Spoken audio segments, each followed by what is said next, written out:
사순절 둘째 주일, 그리고 2024년 2월 25일 주일 예배를 하나님께 드리십니다.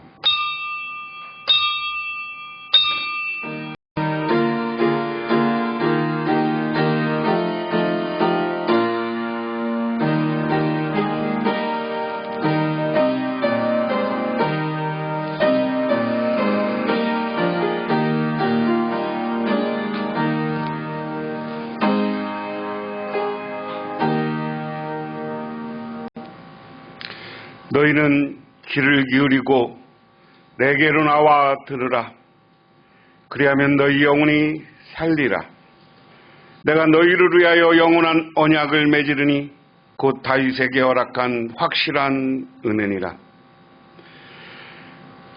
존귀하시고 거룩하신 하나님 아버지,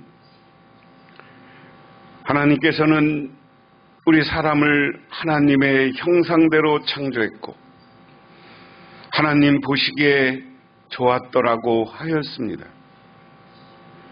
그런데 창조된 피조물인 우리 사람은 사탄의 유혹을 받아 선악과를 따먹고 하나님의 뜻을 거역함으로 죄의 길에 들어섰습니다. 그럼에도 하나님께서는 우리를 사랑하시기 위해서, 그리고 우리를 구원하기 위해서 많은 하나님의 사자들을 보내주셨고 끝내는 당신의 아들 예수 그리스도를 우리들에게 보내주셨습니다. 그분은 이 땅에 오셔서 고난을 당하시며 사람의 가장 낮은 모습으로 오셔서 구원의 사역을 감당하셨습니다.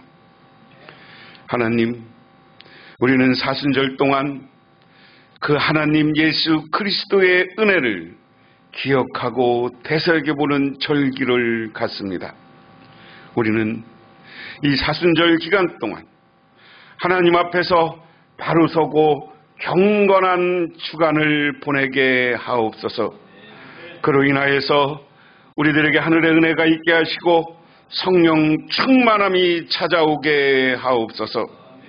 오늘 예배를 통해서 주님이 걸어가신 모습을 마음속에 새기며 우리도 주님을 세상에 알리며 우리 교회를 위해서 헌신하고 봉사하기로 결단하며 이웃에게 사랑을 펼치기로 다짐하는 시간이 되게 하옵소서.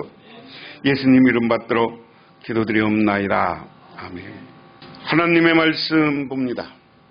하나님의 말씀은 구약성경 여호수아 5장 2절에서 9절, 구약성경 325쪽 말씀입니다. 그때 여호와께서 여호수아에게 이르시되 너는 부싯돌로 칼을 만들어 이스라엘 자손에게 다시 할례를 행하라 하시매 여호수아가 부싯돌로 칼을 만들어 할례 산에서 이스라엘 자손에게 할례를 행하니라.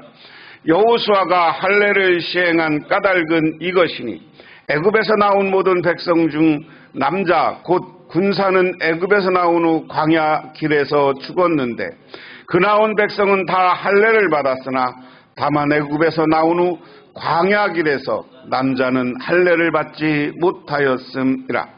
이스라엘 자손들이 여호와의 음성을 청종하지 아니하므로 여호와께서 그들에게 대하여 맹세하사 그들의 조상들에게 맹세하여 우리에게 주리라고 하신 땅 곧 젖과 꿀이 흐르는 땅을 그들이 보지 못하게 하리라 하시매 애굽에서 나온 족속 곧 군사들이 다 멸절하기까지 40년 동안을 광야에서 헤매었더니 그들의 대를 잇게 하신 이 자손에게 여호수아가 할례를 행하였으니 길에서는 그들에게 할례를 행하지 못하였으므로 할례 없는 자가 되었음이었더라. 또 모든 백성에게 할례를 마치매 백성이 진중 각 처소에서 머물며 낫기를 기다릴 때 여호와께서 여호수아에게 이르시되 내가 오늘 애굽의 수치를 너희에게 떠나게 하였다 하셨으므로 그곳 이름을 오늘까지 길갈이라 하였느니라. 아멘. 신약성경 말씀은 마태복음 3장 13절에서 17절 말씀 이때 예수께서 갈릴리로부터 요단강에 이르러 요한에게 세례를 받으라 하시니 요한이 말려 이르되 내가 당신에게서 세례를 받아야 할 터인데 당신이 내게로 오시나이까? 예수께서 대답하여 이르시되 이제 허락하라. 우리가 이와 같이 하여 모든 의를 이루는 것이 합당하니라 하시니 이에 요한이 허락하는지라. 예수께서 세례를 받으시고 곧 물에서 올라오실새 하늘이 열리고 하나님의 성령 비둘기같이 내려 자기 위에 임하심을 보시더니 하늘로부터 소리가 있어 말씀하시되 이는 내 사랑하는 아들이요 내 기뻐하는 자라 하시니라. 아멘. 이구역원들 나오셔서 찬양해 주시겠습니다. 어느 교회 여신도회 회장님이 권사님이셨습니다. 그 권사님이 부동산 투기가 한참일 때 부동산 투기에 일주일 내내 열심히여서 아파트와 땅을 보러 발이 닳도록 돌아다녔습니다. 그런데 그분이 주일 저녁 여신도의 헌신 예배에 사회를 맡게 되었습니다. 주일 오후에도 예배를 일찍 끝나고 이곳저곳 아파트와 땅을 보러 다니다가 저녁 예배 시간이 다 되어서 급하게 교회를 오게 되었고 사회를 보러 올라갔습니다. 거룩하고 경건한 모습으로 예배의 부름을 낭독하고 찬송하는 시간이 되었습니다. 그러더니 경건한 모습으로 자신있게 얘기했습니다. 우리 모두 찬송가 109동을 부르겠습니다. 그렇게 했대요. 그래서 이야기는 뭐냐면 우리가 어디에 신경 쓰고 살아야 되느냐. 예수 믿는 사람이 좀 주일에 하는 일에도 경건하고 하나님을 마음에 새기면서 살아야 된다. 모래와 보리의 모습은 비슷하다고 합니다. 그런데 보리를 심으면 생명이 되어서 거기에 새롭게 더 많은 보리가 열리게 됩니다. 그런데 모래는 아무것도 열리지 않아요. 이야기는 뭐냐면 우리 가슴 속에 우리의 영혼 속에 우리는 어떤 생명을 심고 살아야 되냐. 우리가 예수 그리스도를 우리 마음 중심에 모셔야 되는 줄 믿으시기 바랍니다. 그래서 예수를 늘 모시고 살아야 돼요. 예수를 안 모시니까 엉뚱한 생각하고 엉뚱한 일하고 서로 시기하고 질투하고 그렇게 되는 겁니다.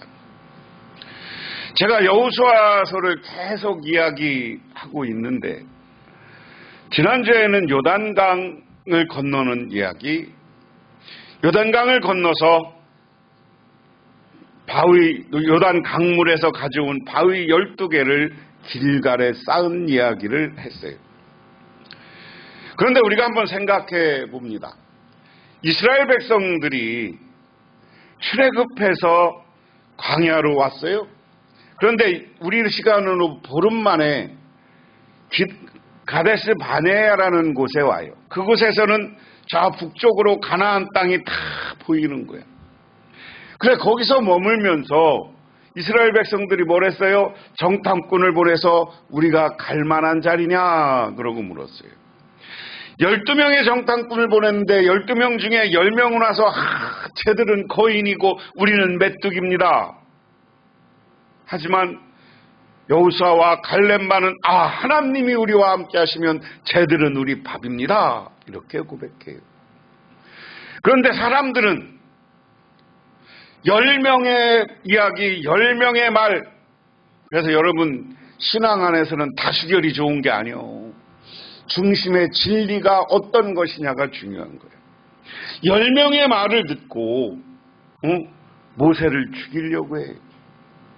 그러니까 하나님이 화가 났어요. 그래서 땅을 확 열어서 사람들 주동했던 그 자손, 고앗 자손을 그 밑으로 다 집어넣었어. 죽었어.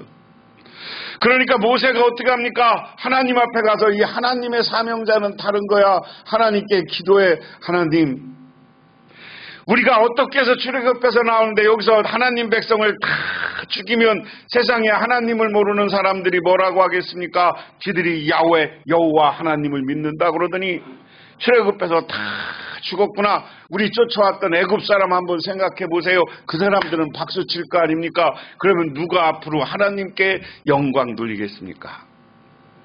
그리고 나서 하나님이 그래 살려주는 대신에 40년을 광야 생활해라.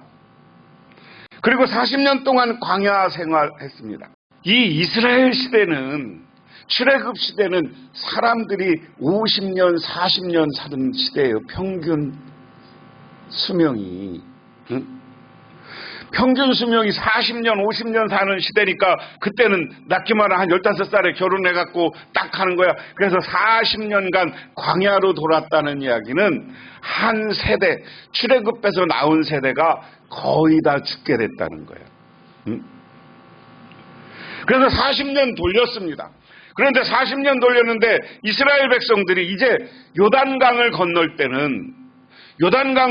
때는 홍해가 갈라지는 걸 경험한 사람들이 거의 없고 여호수아와 갈렙만 있는 거야. 그러니까 하나님이 요단강은 다시 갈라. 그래서 물이 갈라지는 기적, 하나님이 살아있는 기적을 보여주는 겁니다. 그리고 그 기적을 보여주고 나서 오늘 본문을 한 말씀씩 보면 2절에 그때 주께서 여호수아에게 말씀하셨다. 너는 돌칼을 만들어 이스라엘 자손에게 다시 할례를 베풀어라.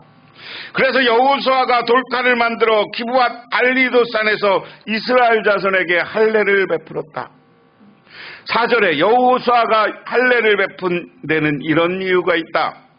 이집트에서 나온 모든 백성 가운데 남자 곧 전투할 수 있는 군인은 이집트에 떠난 다음에 광야에서 지나는 동안 다 죽었다. 이제 다 죽었어.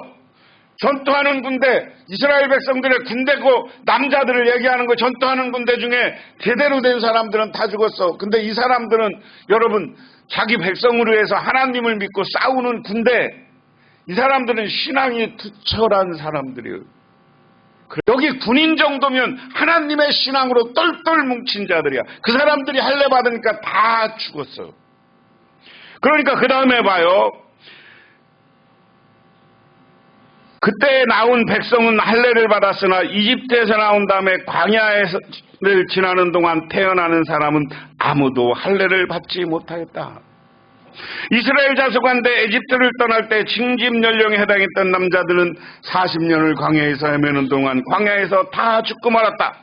주님께서 우리에게 젖과 꿀이 흐르는 땅을 주시겠다고 우리 조상에게 맹세하였지만 이집트를 떠난 조상이 주님의 말씀에 순종하지 않았기 때문에 그들이 젖과 꿀이 흐르는 그 땅을 볼 수 없겠다고 맹세하셨다.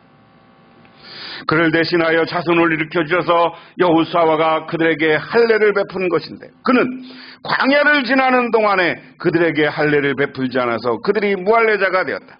백성에게는 다시 할례를 받고 다 낫기 전에 전 안에 머물렀다 하는 겁니다. 할례가 뭐냐는 거예요. 할례가 오늘날은 신약시대는 조금 더 설명하겠습니다만 이스라엘 백성들은 할례라는 건 남자들만 받는 건데, 남자들이 받는 건데 껍데기를 다 자르는 거야. 가장 중요한 부분에. 그 이야기는 뭡니까? 나의 잘못된 모습, 나의 죄된 것, 이건 다 잘라버리고 정말 하나님 중심의 마음 중심의 하나님을 섬기겠다는 결단의 예식이 할례입니다.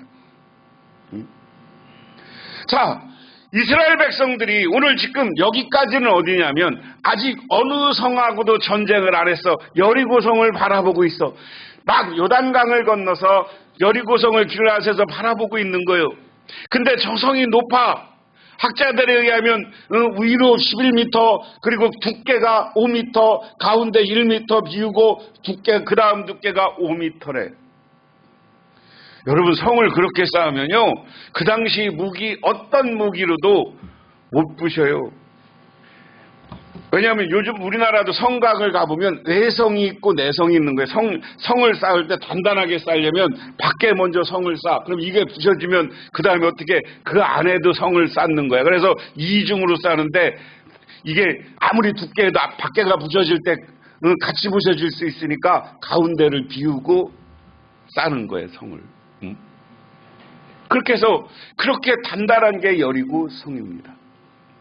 그런데 제가 오늘 설교 제목을 먼저 해야 될 일 그랬습니다. 그러면서 회복 그랬습니다. 뭐냐면 이스라엘 백성들은 저 젖과 꿀이 흐르는 땅을 하나님이 주시겠다고 그랬어요. 하나님이 주시겠다고 했고 그들은 그것을 믿고 지금 여기까지 왔어.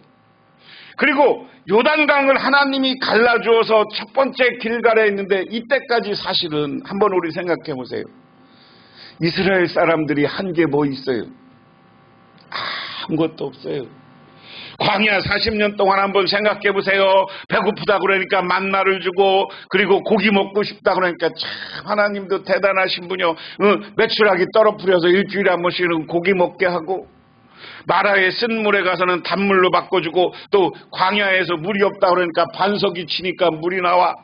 너무 덥다 그러니까 저 샘에 가서 오아시스 가서 쉬게 하고 그리고 그것도 모자라서 그냥 광야 다닐 때는 밤에는 추울까봐 불기둥 낮에는 더울까봐 구름기둥으로 이스라엘 백성들을 인도하고 이끌어 오신 분이 하나님이에요.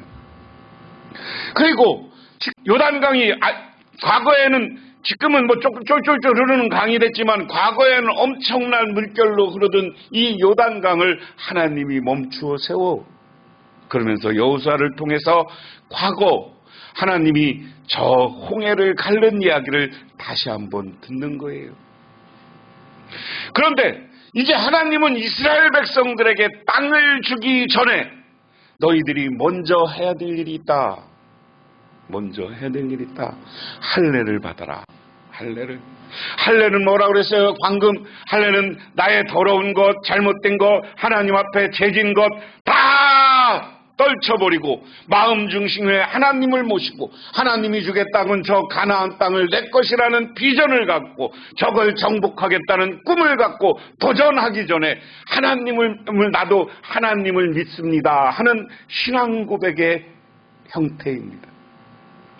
오늘 우리도 마찬가지입니다. 우리가 하나님이 우리에게 새로운 축복의 약속, 여러분들이 하나님을 잘 믿으면 하나님께서 여러분 개인에게도 축복해 줍니다. 우리가 아버지 하나님 앞에 열정적으로 전도하고 하나님 말씀을 증언하면 우리 교회도 하나님께서 축복해 주실 줄 믿습니다.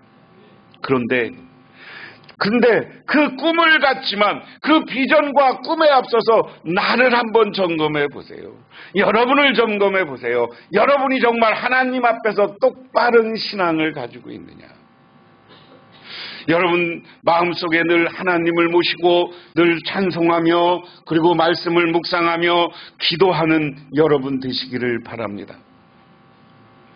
여러분 그냥 식사 기도할 때 간단하지만 짧게 하나님 나는 하나님을 믿습니다. 이 음식 주셔서 고맙습니다. 이 짧은 기도도 얼마나 우리에게 좋은 건지 몰라요. 제가 사순절 동안에는 여러분한테 주보에 냈습니다. 사순절 기도회인데 제가 사순절 기도회는 따로 교회에서 하지 않고 여러분 각자 처소에서 30분 이상씩 기도하고 말씀을 보며 기도하시기 바랍니다. 이번 사순절 기간 동안 30분씩 꼭 기도하고 그리고 늘 나를 하나님의 은혜 안에 나를 늘 깨끗이 하는 내가 늘 하나님 앞에 잘못됐을 때는 회개하고 하나님 앞에 바로 서기를 준비하고 바로 서시는 여러분이 되시기를 바랍니다. 그래서 늘 우리는 하나님을 향한 마음을 가져야 돼요. 하나님을 향한 마음이요. 그래서 성령이 나에게 찾아와서 내가 몇 주간 반복해서 얘기합니다. 성령이 찾아와서 늘 우리의 양심을 깨워서 나를 잿된 장소로 끌고 가지 않게 하고 하나님 앞에 온전하고 바로 서게 해주는 그런 길을 걸어가시기를 바랍니다. 제가 이 말씀은 여러 번 말씀드렸는데요. 막스 비어의 소설 행복한 의손자라는 책이 있습니다. 여기에는 비양심적인 악인 노드 조지 웹에 관한 이야기가 있는데요. 그는 마음뿐만 아니라 행동도 야비한 사람이었습니다. 그런데 그의 얼굴만 봐도 사람들이 두려워하고 도망갔습니다. 그런데 어느 날 그는 아름답고 순경한 미얼이라는 소녀를 사랑하게 되었습니다. 그러나 소녀는 얼굴이 저렇게 무섭게 생긴 사람의 아내가 될 수 없어 하고 거절했습니다.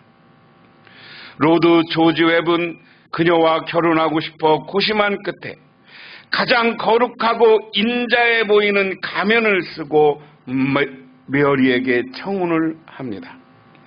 그녀와 결혼하게 된 그는 날마다 그의 위선을 감추고 참을성 있게 너그럽게 보이려고 힘썼습니다. 좋은 사람같이 보이려고 끊임없이 그의 나쁜 성질을 억눌렀습니다.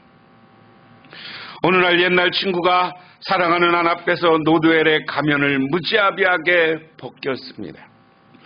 그런데 이상한 것은 가면이 벗겨졌을 때 거기는 거룩한 모습이 나타나는 것입니다. 이 얘기는 소설이지만 우리에게 좋은 교훈을 줍니다. 날마다 노력한 만큼 선한 모습을 갖게 되는 것입니다. 사실 우리는 모든 것이 부족합니다. 우리의 인격과 우리의 모습이 하루아침에 이루어지는 것은 아닙니다. 그러므로 우리는 늘 경건을 연습하고 기도하면서 내가 너그럽고 사랑이 있는 사람이 되도록 매일매일 기도하며 반복적으로 나의 악을 끊어내는 저와 여러분이 되시기를 바랍니다. 오늘 신학성경 이야기도요, 오늘 세례 요한이 광야에서 수없이 많은 사람들에게 회개하라 천국이 가까웠노라 그래요. 그런데 예수님이 30살이 되어서 30살이 되어서 그 이야기를 듣고 오늘 세례 요한에게 가는 거예요. 세례 받으러.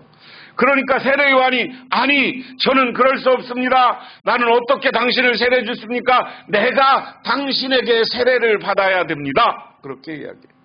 그런데 예수님이 아니 하늘을 주어라. 왜? 이게 하나님의 사역이니까. 사람에게 예수님은 자기의 죄를 고백하면서 하나님의 아들이지만 죄 없으신 분이지만 혹시 내가 오염된 것이 없나 그래서 세례 요한에게서 세례받는 거예요.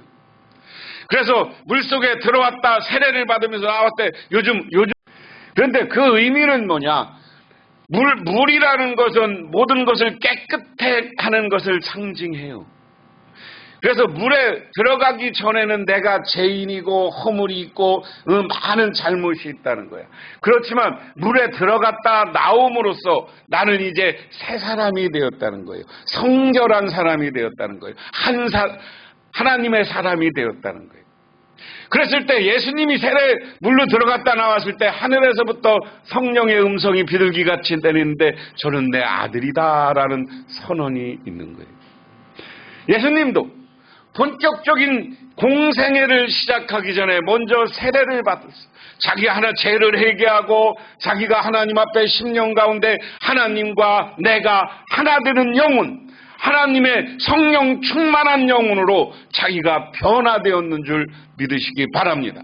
그래서 이스라엘 백성들은 여호수아와 함께 가나안 땅을 정복하기 전에 그들은 하나님 앞에 경건한 모습으로 성결한 모습으로 그래서 하나님이 창조한 하나님의 형상의 모습을 회복했는 줄 믿으시기 바랍니다. 우리도 이제 새롭게 위대한 일을 하려면 하나님 앞에 우리의 모습을 회개하고 새롭게 하나님 앞에 성결해져야 되는 거예요. 우리나라에 계속 최고의 부흥운동이 일어났던 시기가 1906년, 7년이라는 거예요. 평양에서 산정연교회라는 곳에서 부흥회라는 데서 성령세례를 받으니까 막 사람들이 회개해. 어느 날은 부흥회 하는데 어느 이 씨라는 사람이 나와서 자기 죄를 회개해. 나는 나쁜 사람입니다. 나는 강도짓을 했습니다. 나는 그래도 강도짓을 하다가 살인도 했습니다. 그래서 이야기를 듣고 거기 또 신고해서 경찰들이 와서 잡으러 와. 경찰들이 잡으러. 그러니까 자기 죄값을 다 행했다고 그 사람들한테 가요. 감옥으로 갔어. 그런데 이 감옥에 간 사람이 은혜 받고 나니까 그 사람들은 감옥에서도 항상 묻더라는 거예요. 그리고 자기가 은혜 받은 이야기를 하면서 감옥 안에 온 사람들한테 예수를 전하고 복음을 전해서 오히려 평양교도소가 평양 감옥이 복음으로 가득한 것으로 바뀌었다. 저와 여러분이 오늘 하나님 앞에 우리 교회가 우리가 새로운 일을 시작하기 전에 저와 여러분은 새롭게 하나님 앞에 성결하고 모든 죄를 회개하고 하나님으로부터 용서받아서 깨끗하게 속죄받음으로 하나님 앞에 새로운 미래를 준비하는 저와 여러분이 되시기를 주님의 이름으로 축원합니다. 그래서 이렇게 해서 우리가 미래를 향해 나아갈 때 우리의 미래에는 하나님의 축복, 은혜가 가득해질 줄 믿으시기 바랍니다. 기도하겠습니다.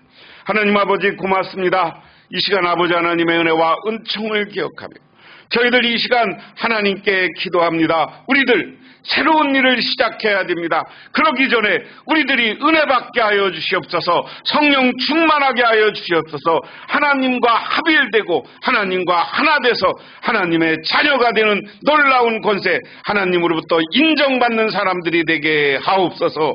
그래서 우리가 교회가 미래를 위해서 새로운 도전을 하고 미래를 위해서 우리 개인 각자가 일을 할 때 그곳에 하나님의 축복이 임하게 하옵소서. 예수님 이름 받들어 기도드리옵나이다. 아멘. 지금은 우리를 죄 가운데 구원해 주신 우리 주 예수 그리스도의 은혜와 온 우주를 창조하신 성부 하나님의 사랑하심과 우리 삶 가운데 찾아와서 우리 끌어가시는 성령님의 인도하심이 오늘 주일을 맞아 주님께 나와 기도하고 간구하고 들어가는 우리 북명교회 모든 성도님들과 그 가정 위에 그리고 그 직장 위에 영원토록 함께 하시기만을 간절히 축원하옵나이다.